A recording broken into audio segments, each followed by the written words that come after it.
Voici à présent les nouvelles du continent africain. En Afrique de l'Ouest, les autorités béninoises ont confirmé les résultats des élections législatives du 11 janvier 2026, avec une majorité conservée par les partis soutenant le gouvernement. En Libye, l'Organisation internationale pour les migrations a signalé un naufrage au large des côtes nord, avec un nombre important de victimes et seulement 2 survivants recensés. Au Sénégal, la police a annoncé le démantèlement d'un réseau présumé d'exploitation d'enfants, avec plusieurs arrestations. En République démocratique du Congo, le président Félix Tshisekedi a accepté le principe d'un cessez-le-feu proposé par l'Angola dans le cadre des efforts de médiation régionale.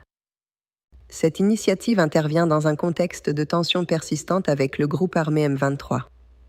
Les discussions diplomatiques se poursuivent afin de stabiliser la situation dans l'est du pays. En Tanzanie, des discussions officielles ont été engagées afin de renforcer l'attractivité du pays auprès des investisseurs internationaux. À Addis Abeba, l'Union africaine a tenu des discussions sur la gestion durable de l'eau et les priorités institutionnelles pour l'année en cours. La Confédération africaine de football a confirmé une co-candidature de l'Afrique du Sud et du Botswana pour accueillir l'édition 2028 de la Coupe d'Afrique des Nations. Le 39e sommet de l'Union africaine s'est tenu du 14 au 15 février 2026 à Addis Abeba, sous le thème de la gestion durable de l'eau et de l'assainissement dans le cadre de l'agenda 2063.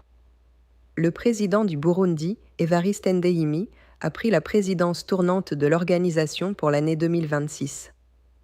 Parmi les faits marquants, les dirigeants ont réaffirmé la priorité accordée à la sécurité hydrique et au financement des infrastructures, tout en appelant à renforcer les efforts de paix face aux crises régionales.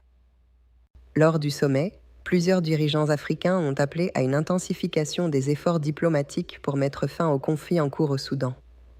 La guerre oppose depuis près de 3 ans l'armée soudanaise aux forces de soutien rapide.